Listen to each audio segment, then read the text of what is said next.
యేసయ్య నామములో తండ్రికి మొరపెట్టుచు పరిశుద్ధాత్మ దేవుని సహాయం కోరుతూ ఇచ్చిన దానికి తండ్రికి ధన్యవాదాలు తెలుపుతూ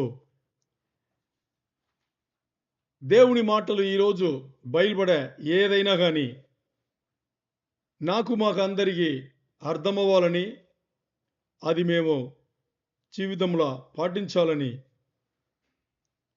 యేసయ్య నామంలో మొరపెట్టుచు మమ్మల్ని అందరినీ శరీర ప్రాణ ఆత్మలతో సమర్పించుకుని ఉపదేశంను అడ్డగింప ప్రయత్నం చేస్తున్న సాతాను చీకటి శక్తులు అన్నిటినీ యేసయ్య నామంలో ఈ క్షణమే వెళ్ళగొట్టుచు మహిమ ఘనత ప్రభావముని తండ్రి అయిన మీకే ఆరోగిస్తూ యేసు అతి పరిశుద్ధ నామంలో అడిగి వేడుకుని పొందినాము తండ్రి. ఆమేన్.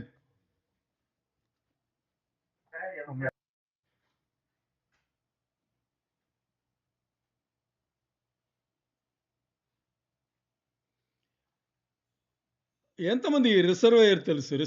రిజర్వాయర్ అంటారు కదా, తెలుగులో ఏమంటారు? దీని ముందు కూడా ఒకసారి మాట్లాడాము, మీరు ఏదో చెప్పారు.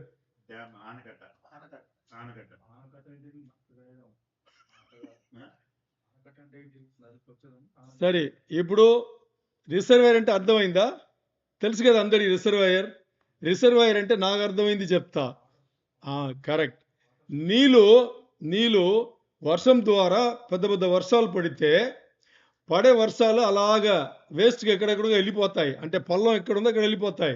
అందుకని ఏం చేస్తారు, ఆ ఊరు కానీ ఆ ఏరియాలో కానీ అందరు కలిసి పెద్దగా డ్యామ్ లాగా, డ్యామ్ అంటారు కదా, పెద్ద డ్యామ్, అణైకట్టు అనేది వచ్చేసి తమిళ్లో చెప్తారు, అణైకట్టు అంటారు. అణైకట్టు ఏమంటారు? జలాశయం అంటారు సార్. ఓకే ఓకే, అర్థమైంది. ఇప్పుడు ఈ రిజర్వాయర్ కట్టుతారు. ఎందుకంటే ఆ నీళ్ళన్నీ వర్షం పడేటప్పుడు దాన్ని ఒకసారి గ్యాదర్ చేసి తర్వాత చిన్న చిన్నగా ఎప్పుడు ఎక్కడ కావాలో దాని అన్ని కాలువలాగా వదులుతారు కదా. సరే, ఇప్పుడు ఈ రిజర్వాయర్ గురించి మనకు తెలుసు. ఈ రిజర్వాయర్లో ఎప్పుడు కూడా చూడండి, వర్షం లేకపోయినా నీళ్ళు ఉంటుంది. ఉంటుందా ఉండదా? వర్షం లేకపోయినా నీళ్ళు ఉంటుంది. ఎందుకంటే అది వర్షం పడేప్పుడు అంతా వాళ్ళు ఏం చేస్తారు, దాన్ని కలెక్ట్ చేస్తూనే ఉంటారు. అప్పుడు అది నీళ్ళు ఉండి ఉండి ఉండి ఉండి ఆ స్థలం ఎప్పుడు నీళ్ళు ఉంటుండదు. మరి అస్సలు వర్షం లేదు, సమ్మర్ బాగా ఎండిపోయినా కానీ అక్కడ నీళ్ళు కొంచెం తక్కువ ఉంటుంది, కానీ నీళ్ళైతే ఉంటుంది. నీళ్ళు ఎప్పుడు కూడా ఉంటూనే ఉంటుంది. ఇది రిజర్వాయర్. ఓకే, ఈ రిజర్వాయర్ని ఏం చేస్తారంటే ఎప్పుడు ఎక్కడ దానికి అవసరం పడిందో, నీళ్ళు అవసరం పడిందో దాన్ని ఏం చేస్తారు, మీరు చెప్పారు కదా ఆనకట్టు, ఈ ఆనకట్టును అలా లేపుతారు, ఆ నీళ్లు లోపల వెళ్తాయి కదా. ఎంతవరకు కావాలో దాని తర్వాత మూసేస్తారు. దానికి పెద్ద పెద్ద గేట్లు ఉంటుంది. ఒక్కసారి గేట్ తిప్పితే ఎలా వెళ్తాయి తెలుసా? భయంకరంగా ఉంటుంది కదా, చాలా పెద్ద పెద్ద గేట్లు ఉంటుంది. ఎందుకంటే మా ఊరు దగ్గర ఉందన్నమాట, వైహై డ్యామ్ అని చెప్పేసి పెద్ద ఒకటి ఉండదన్నమాట. ఓకే, ఇప్పుడు ఈ రిజర్వాయర్ నుంచి అది తీసారనుకోండి, నీళ్ళు వెళ్తూనే ఉంటాయి కదా, వెళ్తూనే ఉంటాయి. దీన్ని మనసులో పెట్టుకుని వచనం చదువుదాం. 2 తిమోతి 2:1. 2 తిమోతి 2:1. 2 తిమోతి 2వ అధ్యాయంలో మొదటి వచనం, దాంట్లో 2వ భాగం చదవండి. 2 Timothy, 2 Timothy 2nd chapter 1st verse. మనము సంపూర్ణ భక్తియు మాన్యతయు కలిగి నెమ్మదిగాను సుఖముగాను బ్రతుకు నిమిత్తము అన్నిటికంటే ముఖ్యముగా, ఇక్కడి నుంచి ఇప్పుడు చదువుతున్నారు కదా, ఇక్కడి నుంచి గమనించండి. అన్నిటికంటే ముఖ్యముగా మనుషులందరి కొరకును రాజుల కొరకును. మీరు తప్పుగా చదువుతున్నారు. 2 తిమోతి 2వ అధ్యాయంలో మొదటి వచనం, వేరేదో చదువుతున్నారు మీరు. చదవండి, మైక్ తీసుకోండి. నా కుమారుడా క్రీస్తు యేసునందున్న కృపచేత, బాగా వినండి, నా కుమారుడని వదిలేయండి, సరేనా? బాగా అర్థం చేసి చదవండి మీరు. నా కుమారుడు పక్కన పెట్టండి. క్రీస్తు యేసునందున్న కృపచేత బలవంతుడవు కమ్ము అంటే దీని అర్థం ఏంటి చెప్పండి. సింపుల్ కదా వచనం. పౌలు తిమోతి రాస్తున్నాడు. పౌలు తిమోతి రాసిన 2వ పత్రికలో ఏం చెప్తున్నాడంటే, నా కుమారుడా అంటున్నాడు. పౌలు తిమోతిని కుమారుడు అని చెప్పి పిలుస్తాడు. తెలుసు అందరికీ. నా కుమారుడా దాన్ని పక్కన పెడితే ఇప్పుడు పౌలు మనకు చెప్తున్నాడు. నా కుమారుడు అంటే ఎవరు? పౌలు మన కుమారులు కదా. అంత అంత అంత తేడా ఉంది కదా సంవత్సరాలు. సరే, పౌలు మనకు ఏం చెప్తున్నాడు అంటే, దేవుడు పరిశుద్ధాత్మ దేవుడు మనతో మాట్లాడుతున్నాడు. ఏమంటున్నా అంటే, నా కుమారుడా క్రీస్తు యేసునందు ఉన్న అత్యధికమైన కృప చేత బలవంతుడవు కమ్ము. అంటే నువ్వు బలవంతుడవు. ఇప్పుడు చూస్తే మన స్థాయికి ఈ వచనం వచ్చేసి చాలా తక్కువైన వచనం. అవునా కదా? అలా మీకు అనిపిస్తుందా?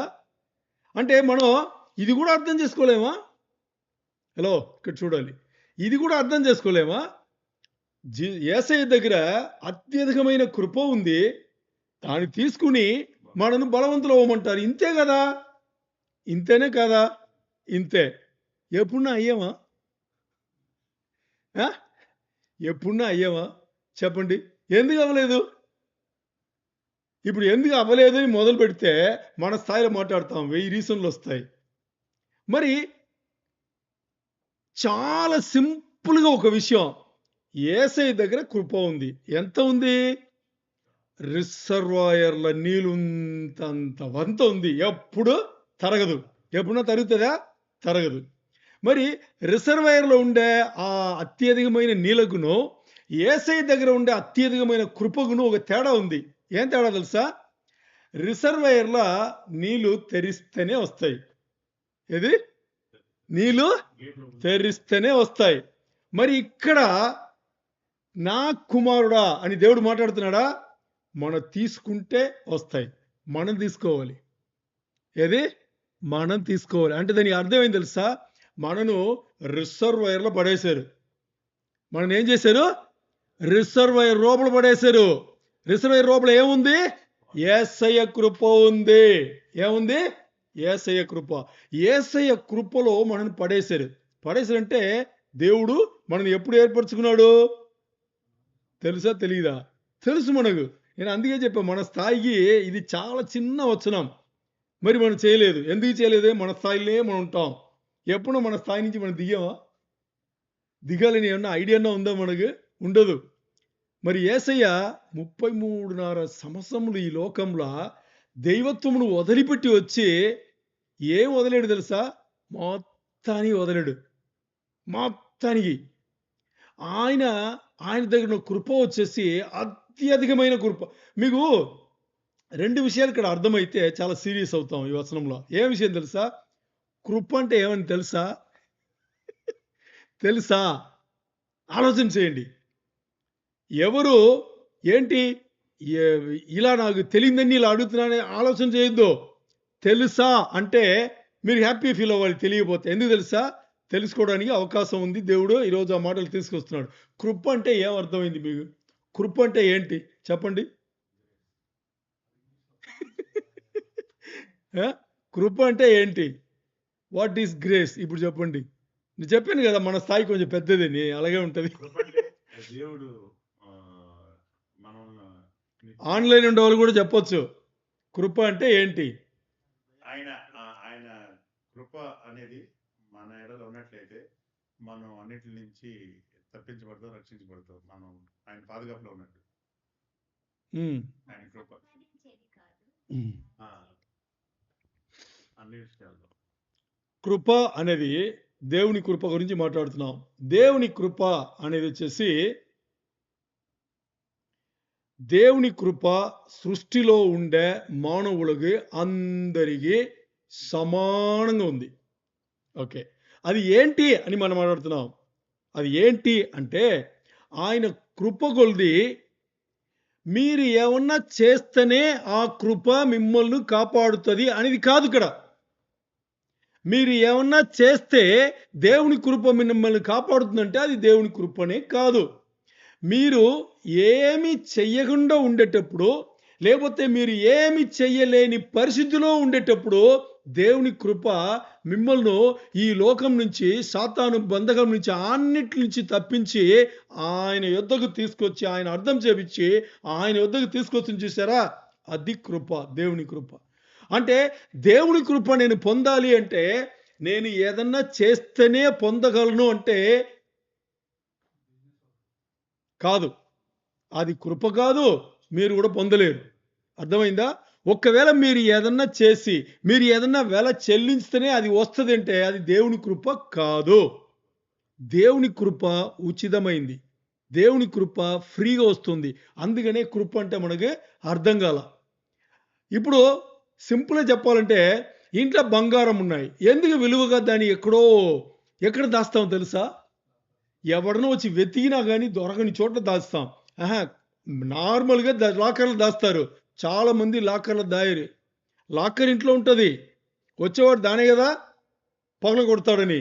ఎక్కడో అలాగా ఓ ప్లేస్ ఉండి దాంట్లో పెట్టేస్తారు. దాంట్లో ఎవరికీ డౌట్ లేదు.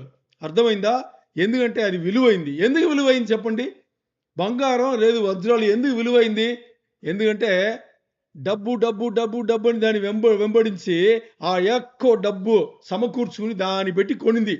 అంటే ఆ డబ్బు మన దగ్గర రావడానికి మన కష్టార్జితం అన్నీ అక్కడ పోయింది. అందుకని దాని విలువ తెలిసింది. మరి దానికన్నా గొప్ప విలువైనది దేవుని కృప అంటే మనకు అర్థం కాదు. ఎందుకంటే దేవుని కృప కోసం మనం ఏమీ చెయ్యలేది కాదు. ఏమి చేయాల్సిన అవసరం లేదు.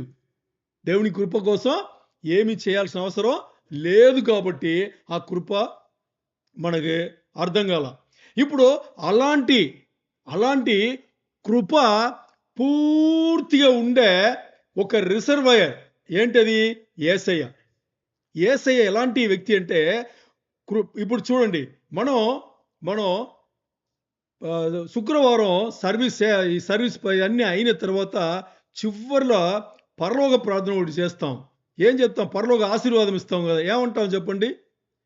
పరమ తండ్రి యొక్క ప్రేమయు అంటాం. తండ్రి వద్ద నుంచి వచ్చింది ప్రేమ. ఇది వాక్యం ఉందా? మత్తయిలో ఉంటది. పరమ తండ్రి యొక్క ప్రేమయు యేసుక్రీస్తు వారి చూసారా? కృప యేసు దగ్గర నుంచి, యేసయ్య దగ్గర నుంచి, పరిశుద్ధాత్మ దేవుడి నుంచి ఫెలోషిప్ సహవాసం సహాయం ఆయన దగ్గర నుంచి. మరి యేసయ్య దగ్గర నుంచి ఏమొచ్చింది? కృప వచ్చింది. ఈ కృప ఎంత ఉందంటే రిజర్వాయర్ లాగా. ఇప్పుడు ఆ రిజర్వాయర్లా యేసయ్య కృప అనే రిజర్వాయర్లో మనందరినీ పడవేశారు. దీంట్లో ఎవరికి అర్థమైందో ఇప్పుడు మనం ఊర్లో ఉన్నాం. ఆ ఊర్లో రిజర్వాయర్ ఉంది. ఓకే. ఓ 2 సంవత్సరాలు 3 సంవత్సరాలు వర్షం పడలా. మనకి నీళ్ళు అవసరమా కాదా? 2-3 సంవత్సరాలు వర్షం పడలేదంటే అక్కడ అన్నీ ఎండిపోయి ఉంటుంది. ఇప్పుడు నీళ్ళు అవసరం. ఎక్కడ పోతాం? నీళ్ళు ఉండే రిజర్వాయర్ దగ్గర కదా వెళ్ళాలి. ఓకే. నీళ్ళు ఉండే ఆ రిజర్వాయర్ దగ్గర వెళ్ళేటప్పుడు చిన్న గ్లాస్ పట్టుకుని వెళ్తారా? లేదు బింది పట్టుకెళ్తారా? లేదు మీ ఇంట్లో ఉన్న అందరూ ఒక్కొక్క బింది 2 బిందెలు పట్టుకెళ్తారా? ఓకే. అవసరం కొలిది మీకు ఎంత అవసరం కొలిది దాని తగ్గట్టు ఇక్కడ పెద్ద దాని ఏమంటారు? పాత్రలు బిందెలు పట్టుకుని వెళ్తాం. అంతేనా? ఓకే. ఇప్పుడు ఈ జీవితం మనకు అర్థమయ్యి ఉంటే దేవుడు నన్ను ఉనికిలో ఎందుకు తీసుకొచ్చి ఈ లోకంలో పెట్టాడు అనేది మనకు అర్థమైతే రిజర్వాయర్ లాగా ఉండే యేసయ్య కృప నాకెంత కావాలని అర్థమవుతుందా?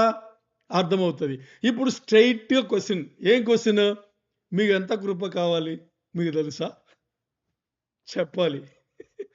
ఈ జీవితంలో నేను గట్టెక్కడానికి అంటే దానికి అర్థం ఏంటి? ఈ లోక జీవితమును గెలిచి పరలోక జీవితముకి నేను వెళ్ళాలి అంటే గట్టెక్కడం. నేను గట్టెక్కడానికి నాకు ఎంత కృప కావాలి? లేదు యేసయ్య దగ్గర దానికి ఏమన్నా కొలత ఉందా? ఓయ్ నీ జీవితం ఇది. నీకు ఇంతే కృప ఇవ్వగలను. దీనికన్నా ఎక్కువ నేను ఇవ్వలేను. లేదు జనాభా ఎక్కువ. నా దగ్గర ఇంతే ఉంది అని దేవుడైనా కొలత పెడుతున్నాడా? లేదు. ఎంత కావాలో ఇవ్వడానికి ఆయన సిద్ధంగా ఉన్నాడు. మరి తీసుకోవడానికి ఎంత కావాలి మనకి ఎంత కావాలి దాని ఏమైనా కొలత ఉందా? ఉంది. చెప్పనా? కొలత ఉంది. చెప్పనా? ఓకే. ఈ లోక జీవితమును గెలిచి పరలోక జీవితంలో యేసయ్య మధ్యాకాశం నుంచి పిలిచేటప్పుడు వెళ్ళంత కృప కావాలి అంతే. అంతేనా కాదా? దానికన్నా ఎక్కువ మనకు అవసరమా? లేదు. యేసయ్య దగ్గర వెళ్ళిపోతే చాలు. ఎందుకంటే కృప ఎక్కడి నుంచి బయలుదేరుతుందో అక్కడే వెళ్ళిపోతున్నాం. ఆ తర్వాత మనకేముంది? సో అంతవరకు కావాలి. అది ఎంత అంటే అది ఇంత. అది ఎంత? ఇంత. ఇంత అంటే ఈ పుస్తకం చూసి భయపడిపోతారు చాలామంది. ఇంత పాటించాలా అని. ఏం లేదు. 2 ఆజ్ఞలు అంతే. ఎన్ని ఆజ్ఞలు? 2 ఆజ్ఞలు. ఏం చేయాలి? హృదయముతోనూ, మానసుతోనూ, ఆత్మతోనూ, బలముతోనూ, శక్తితోనూ, వివేకముతోనూ నీ దేవుడైన యెహోవాను ప్రేమించు, సేవించు, ఆరాధన చేయి. ఇంకోటి ఏంటి? నిన్ను వలె నీ పొరుగు వారిని ప్రేమించు. నేను ఇంకో షాకింగ్ న్యూస్ ఇస్తా. ఇంకొక ఆజ్ఞ కూడా యేసయ్య చెప్పాడు తెలుసా మీకు? ఈరోజు మాట్లాడడం కానీ 2 ఆజ్ఞలు ఇచ్చాడు కదా. ఈ 2వ ఆజ్ఞను మార్చి ఇంకో ఆజ్ఞ ఇచ్చాడు. హలో వినాలి. 2 ఆజ్ఞను అలా దాని స్టాండర్డ్ మార్చాడు ఆయన. అది వచ్చే వారం చూసుకుందాం. సరేనా? వచ్చే శుక్రవారం చూసుకుందాం. సరే, 2 ఆజ్ఞలు పాటించేది కష్టమా? ఈ మొత్తం పుస్తకమే 613 కట్టడలు ధర్మశాస్త్రంలో పెట్టిన మొత్తం పుస్తకాన్ని యేసయ్య ఏం చేశాడు? 2 తీసుకొచ్చేయమన్నాడు. అది చేస్తే చాలు. అదన్నా చేయగలుగుతున్నామా? అది కూడా ప్రశ్నార్థకరమే కదా. ఇప్పుడు మనకు అర్థమైందా? లోక జీవితం మనల్ని ఎందుకు పెట్టారు? చాలా ఈజీగా దొరికే యేసయ్య కృపను మనం ఎందుకు అందుకోలేకపోతున్నాము, పొందుకోలేకపోతున్నాము అనేది అర్థం అవ్వాలి. ఎందుకంటే ఇవ్వడానికి ఇచ్చే ఆయన ఎంతో ఉన్నత స్థాయి నుంచి ఎక్కడ కూడా కొలత పట్ల. మరి తీసుకున్న మీరు ఎంతన్నా తీసుకోండి అన్నాడు. సరే, దీనికి ఉదాహరణ చెప్పాలంటే ఇప్పుడు మనకి ద్రాక్షవల్లి ఉంది కదా, ఉందా లేదా? ఈ ద్రాక్ష అనేది స్టెమ్మే కదా. దీని ఏమంటారు తెలుగులో? ద్రాక్ష. ఏమంటారు? ద్రాక్షనా? ద్రాక్ష. ఇటు నుంచి బ్రాంచ్ వెళ్తే దాని ద్రాక్షావళి. కరెక్టా? తీగలు. మరి ఇది దీని ఏమంటారు? Okay, stem. దీని స్టెమ్ అంటారు, దీని బ్రాంచ్ అంటారు. సరేనా? మీకు అర్థమైంది ఇప్పుడు. ఈ స్టెమ్ నుంచి ఈ బ్రాంచ్ ఉంది కదా, మనకు తెలుసు ఈ కథలన్నీ. ఈ తీగలు వచ్చేసి ఈ స్టెమ్లా అంటుగట్టి పడి ఉండే వరకు ఈ స్టెమ్ నుంచి వచ్చే ఆ ఎనర్జీ అన్నీ దిగిపోతాయి. అంతేనా? ఇప్పుడు మనం కూడా జీవితంలో, ఈ లోక జీవితంలో ఉన్నా కానీ మనం ఏం చేయాలి? యేసయ్య అనే ఒక స్టెమ్లో యేసయ్య బిడ్డలుగా మనం అంటగట్ట పడితే అప్పుడు ఆటోమేటిక్ ఏమవుతుంది? యేసయ్య దగ్గర నుంచి వచ్చే కృప వస్తూనే ఉంటుంది. ఎంత కావాలో అంత తీసుకోవచ్చు. మరి ఇక్కడ టచ్ లేకుండా దూరం అయిపోతే ఏమవ్వాలి? ఇప్పుడు ఆయనేమో కృపనివ్వడానికి రిజర్వేయర్ లాగా ఇంత అంత అని కొలత లేదు, ఎంతన్నా తీసుకోవచ్చు అన్నాడు. మరి మనం ఏం చేయాలి? మన జీవితంలో ఎంత కావాలో దాన్ని తీసుకోవాలి కదా. అది తీసుకోవాలంటే ముందు కృప అంటే ఏమని అర్థం కావాలి. ఈ లోక జీవితంలో నాకు ఎంత కృప కావాలి అనేది నాకు అర్థం కావాలి. ఆ తర్వాత దాన్ని నేను యేసయ్య దగ్గర ఎలా తీసుకోవాలనేది కూడా అర్థం అవ్వాలి. ఇవన్నిటికీ 2 ఆజ్ఞలే. ఏది? ఇవన్నిటికీ ఆ 2 ఆజ్ఞలే. ఈ 2 ఆజ్ఞలు పాటిస్తే ఇవన్నీ దొరుకుతుందని యేసయ్య ఇక్కడ చెప్తున్నాడు. ఓకే, ఇప్పుడు ఆయన దగ్గర నుంచి వచ్చే కృప ఉంది కదా, ఈ కృప దేని పని వస్తుంది? ఎప్పుడూ ఆలోచన చేసామా? ఆలోచన చేయండి. యేసయ్య దగ్గర కృప ఎంతో ఉందని మనకు తెలుసు. ఆయన ఇవ్వడానికి ఎక్కడ బ్రేక్ అయ్యాడు. మనం ఎంత తీసుకుంటామో అంత తీసుకోవాల్సిందే. మరి తీసుకున్న ఈ కృప ఉచితమని కూడా తెలుసు. తీసుకుని ఆ కృపను బట్టి ఏం చేయాలి తెలుసా? ఏమన్నా ఎప్పుడు ఆలోచన చేసావా? మన దగ్గర ఉండే ప్రాబ్లం ఏం తెలుసా? మన దగ్గర ఉండే ప్రాబ్లం దేనికి ఎప్పుడు దేవుడి దగ్గర నుంచి ఏమి తీసుకోవాలి అనే ఒక అవగాహన లేకుండానే పెరిగాం. ఓకే, 2 విధానంగా పరలోకం పోవచ్చు. చెప్పనా? అన్ని తెలుసుకుని పాటించి వెళ్ళొచ్చు. ఏమి తెలియకుండా గుడ్డిగా యేసయ్య నన్ను పరలోకం చేర్తాడు అని అలా కూడా వెళ్ళిపోవచ్చు. మరి మనం దీంట్లో రాము, దాంట్లో కూడా రాము. ఎందుకు తెలుసా? దీంట్లో కూర్చుని ఇది కాదు అని సగం పరిచయలాగా తిరుగుతాం. అర్థమైందా? మరి అలా గుడ్డి నమ్మకం ఉందా అంటే నేను ఎలాంటి వాడిని, నేను ఎందుకు గుడ్డి నమ్మకం పెట్టుకోవాలి? నేను అన్ని తెలుసుకునే నమ్ముతాను. దాంట్లో రాము, దీంట్లో రాము. ఒకటి దీంట్లోనే రావాలి, లేకపోతే దాంట్లోనే రావాలి. ఈ రెండిట్లో కూడా మనం రాం. ఎందుకు కృప అవసరం? యేసయ్య దగ్గర నుంచి కృప ఎందుకు అవసరం? ఒకటి, మనను మన్నించడానికి, మనని క్షమించడానికి. మనం క్షమించబడాలి అంటే ఆయన కృప కావాలి. ఎందుకు క్షమించబడాలి చెప్పండి? ఎందుకు క్షమించబడాలి? ఒకటి, ఆదామవ్వల నుంచి వచ్చే పుట్టుకతో ఉండే పాపం కదా. రెండవది, మనం అంత తక్కువైన వాళ్ళ పుట్టిన దాని నుంచి మనం చేసిందన్నీ ఉంది కదా, తెలిసి తెలియకుండా ఈ పాపములు రెండింటిని కూడా మన్నించాలి, క్షమించబడాలి. దానికి ఆయన కృప కావాలి. తర్వాత ఈ పాపం క్షమించబడిన తర్వాత మనను శుభ్రపరచాలి, క్లీన్ చేయాలి. ఏం చేయాలి? ఆ జీవితం నుంచి క్లీన్ చేయాలి. ఆ పాత రోత జీవితం నుంచి క్లీన్ అవ్వాలి. దాని తర్వాత మనను క్లీన్ అయిన మనను అంటే క్షమించబడ్డాము, ఇప్పుడు పరచబడ్డాము. ఇప్పుడు అక్కడి నుంచి మనను ఈ పరిశుద్ధపరిచిన తర్వాత అలా కాపాడుకుని కొనసాగాల. పరిశుద్ధపరిచిందని మరి వెళ్ళిపోవాలా? మరి వెళ్ళిపోకూడదు కదా. ప్రెసర్వ్ అవ్వాలి. ప్రెసర్వ్ అయిన తర్వాత ఇప్పుడు ఆ కృపను తీసుకుని ఏం చేయాలి? దేవునిలో బలపడాలి కదా. బలపడుతున్న మనం ఇప్పుడు పూర్తిగా వెలుగు లోపల రావాలి. ఏ వెలుగు? దేవుని యేసయ్య వెలుగు లోపల రావాలి. వెలుగు లోపల వచ్చిన తర్వాత ఇప్పుడు చురుకుగా పనిచేయాలి. చురుకు అంటే ఇప్పుడు అన్ని మనకు తెలిసింది. క్షమించబడ్డాము, పరిశుభ్రపరచబడ్డాము, దాని తర్వాత అలాగ భద్రతగా ఉంచబడ్డాము, దాని తర్వాత బలపరచబడ్డాము, దాని తర్వాత వెలుగులోనికి వచ్చాము. వెలుగులోనికి వచ్చిన తర్వాత ఇప్పుడు చురుకుగా ఏమి చేయాలి, దేవుని రాజ్యంలో నేను ఏమి చేయాలి అనే దీంట్లో జీవితం గడవాలి. ఇవన్నీ జరగాలంటే ఏం కావాలి? యేసయ్య కృప కావాలి. యేసయ్య కృప లేనిది ఎక్కడ ఏమీ జరగదు. యేసయ్య కృప ఉండి అది మన జీవితంలో జరుగుతుంటే పరిశుద్ధాత్మ దేవుడు ఈ పనులను ఒకటి తర్వాత చేస్తూనే ఉంటాడు. ఇంకోటి చెప్పనా మీకు? చాలా ఆశ్చర్యంగా ఉంటుంది. మనకు యేసయ్య కృప ఉండి దాన్ని తీసుకోవడానికి మనం సిద్ధపడితే పరిశుద్ధాత్మ దేవుడు మన జీవితంలో ఇప్పుడు నేను చెప్పిన ఒకటి తర్వాత జరిపిస్తూనే ఉంటాడు. మీరు దాన్ని ఫీల్ అవుతారు. దేని ఫీల్ అవుతారు? పరిశుద్ధాత్మ దేవుడు ప్రతి మెట్టులో ఆయన చేసే పనులను మీరు మీ జీవితంలో మీరు ఫీల్ అవుతారు. అంటే మీరు అనుభవిస్తారు, అది మీకు తెలుస్తుంది. ఇంకోటి, ఈ పాపం క్షమించబడిన దాని నుంచి వెలుగులో కూడా వస్తున్నారు కదా, అంతవరకు మీకు మీ జీవితంలో తేడా తెలుస్తూనే ఉంటుంది. చాలా ఇంపార్టెంట్ అది. అలాంటి జీవితముకు రావాలి అంటే ముందు ఏం చేయాలి? యేసయ్య దగ్గర ఉండే అత్యధికమైన కృపను తీసుకోవడానికి తెలియాలి. అంటే ఏం చేయాలి? తీసుకోవడానికి తెలియాలి అంటే ఏం చేయాలి? ఏం చేస్తే మనకు తెలుస్తుంది? సరే, ఇప్పుడు చెప్పిన దాంట్లో ఫస్ట్ స్టెప్ ఏంటి? క్షమించబడాలి కదా. క్షమించబడాలంటే ఏం చేయాలి? దేవుడు మనల్ని క్షమించాలి, అంతేనా?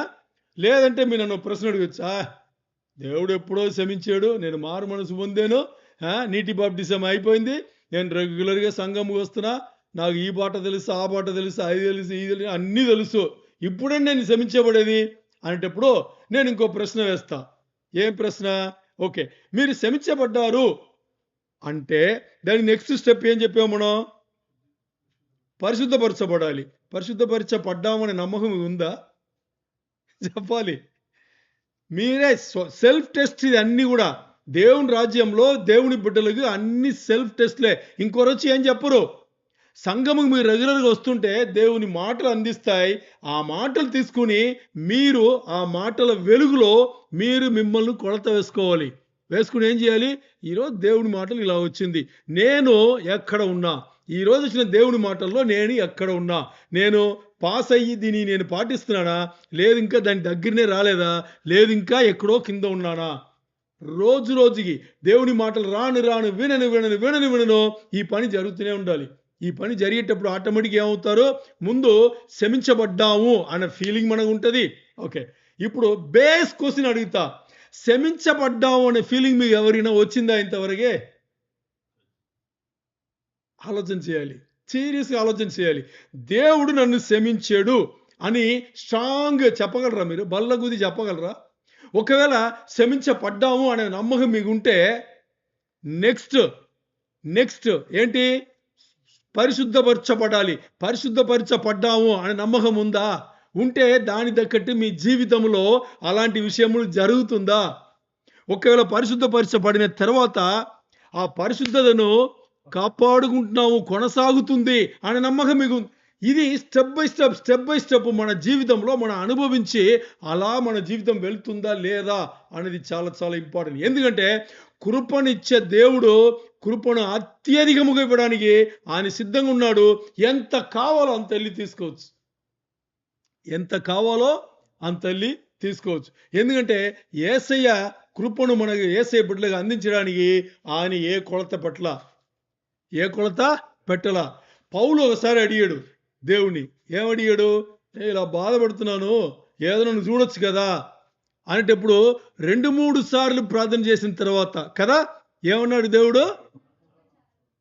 అంటే ఏమన్నాడు తెలుసా? దాని ఏం అర్థం తెలుసా? నీకు ఈ జీవితము ఎంత కృప కావాలో నేను ఇచ్చానన్నాడు. ఏమన్నాడు? ఇచ్చానన్నాడు. అంటే దానికి అర్థం ఏం తెలుసా? నేను ఇచ్చిన తర్వాత నీకు అది ఉందంటే అది నీ దగ్గర ఉంటుంది అంతే కదా. అంటే దేవుని మనస్తత్వం ఎలాగుంది? ఒక వ్యక్తికి, దేవుని బిడ్డకు ఎంత కృప కావాలో దానికన్నా అత్యధికముగా నీకు ఉందనే చెప్పాడు. పౌలు గారు చెప్పింది కూడా అదే, నా కృప నీకు చాలును అన్నాడు. చాలు అంటే ఏమర్థం? నీకు ఎంత కావాలో దానికన్నా ఎక్కువని నీ దగ్గర ఉంది బాబు, వదలే, వేరే పని చూడన్నాడు.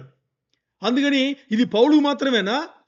దేవుని మాట గ్రంథంలో లెక్కించబడిందంటే అది దేవుని బిడ్డలందరికీ, అంతేనా? సో ఇప్పుడు దేవుడి దగ్గర నుంచి అత్యధికమైన కృప అందరికీ ఉందా లేదా? మీకుందా లేదా? నాకుందా లేదా? ఉంది.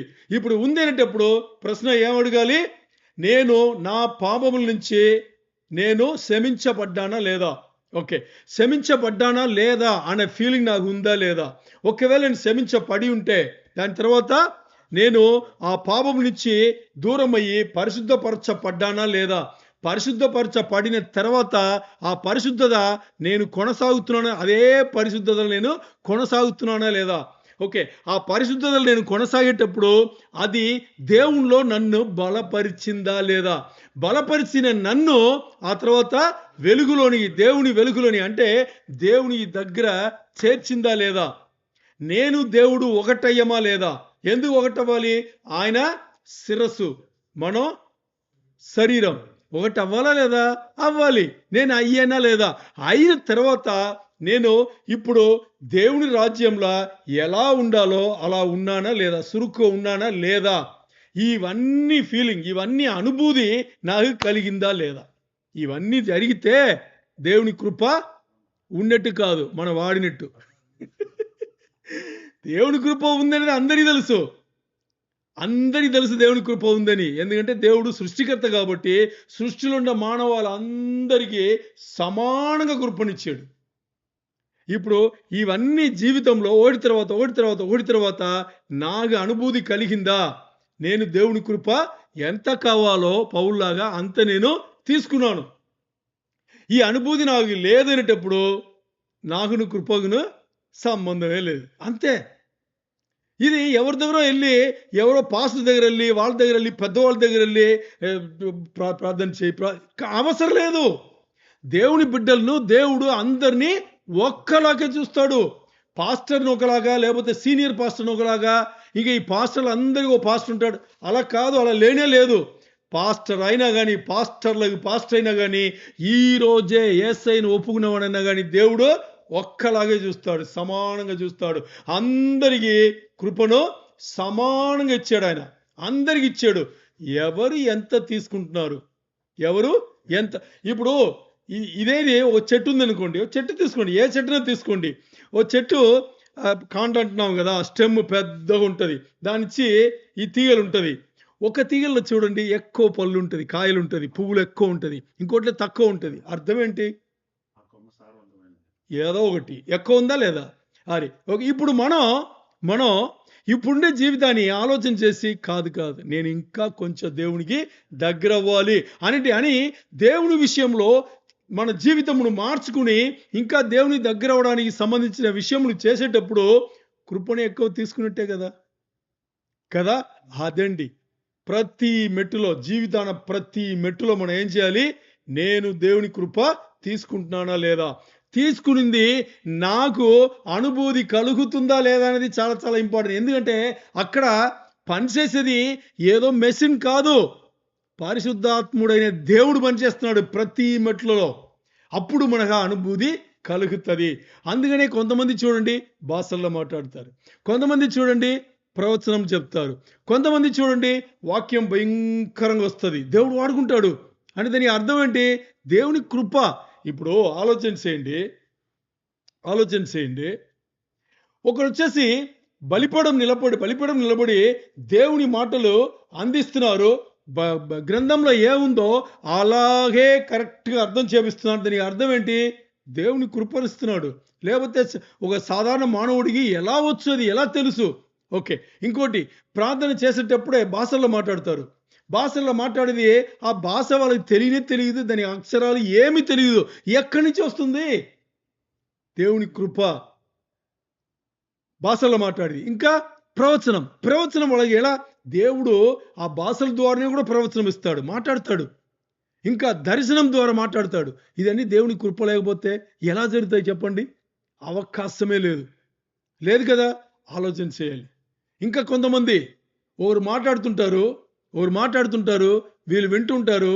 మాట్లాడేది దేవుని ఆత్మ ద్వారా మాట్లాడుతున్నారా, మనిషి వాళ్ళ ఆత్మ ద్వారా మాట్లాడుతున్నారా, లేదు ఇంకా వేరే చెడు ఆత్మ ప్రేరేపణ కలిగి మాట్లాడుతున్నారా? వివేచన కలిగేది అది దేవుని కృప వలనే.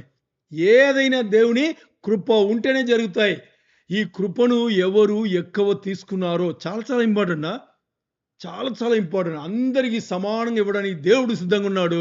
మరి దేవుని బిడ్డలైన మనం ఎవరు దేనికి ఎక్కువ దేవుని దగ్గర నుంచి తీసుకున్నారో వాళ్ళకి తీర్పు వేరేలాగా ఉంటుంది. అది ఇక్కడ పాయింట్ ఏంటి? మీరు ఇప్పుడు అలా అడగచ్చు, దేవుని బిడ్డలకి తీర్పు ఉందా? ఎస్, ఉంది. ఎక్కడుంది? 2 చోట్ల జరుగుతాయి. ఇక్కడ జరుగుతాయి, పై కూడా జరుగుతాయి. ఇక్కడ జరుగుతాయి, పై కూడా జరుగుతాయి.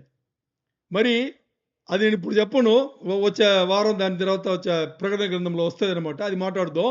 బట్ తీర్పు అయితే ఉంది, బాగా అర్థం చేసుకోండి, సరేనా? అన్ని ఎలాగ ఉండే తీర్పులాగా మనకు ఉండదు, మనకు కూడా తీర్పు ఉంది.